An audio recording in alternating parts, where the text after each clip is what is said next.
இந்திய சுதந்திர போராட்ட மாவீரன் குணாளன் நாடாருக்கு அரசு மணிமண்டபம் அமைத்து அரசு விழா கொண்டாட வேண்டும் என நாடார் மக்கள் முன்னேற்ற சங்கத்தின் தலைவர் பொன் விஸ்வநாதன் கோரிக்கை விடுத்துள்ளார். ஈரோடு வெள்ளோடு பகுதியில் நாடார் மக்கள் முன்னேற்ற சங்கம் மாவீரன் கட்டுத்தடிக்காரன் குணாளன் நாடார் அறக்கட்டளை இணைந்து நடத்தும் குணாளன் நாடார் 220வது வீர வழிபாடு விழா நடைபெற்றது.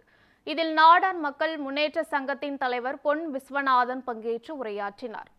அப்போது இந்திய சுதந்திர போராட்ட மாவீரன் குணாளன் நாடாருக்கு அரசு மணிமண்டபம் அமைத்து அரசு விழா கொண்டாட வேண்டும் என்றும், கொங்கு மண்டலத்தில் 50 லட்சம் வாக்காளர்கள் இருந்தும் நாடார் சமுதாயத்திற்கு அரசியல் அங்கீகாரம் கிடைக்கவில்லை எனவும் தெரிவித்தார்.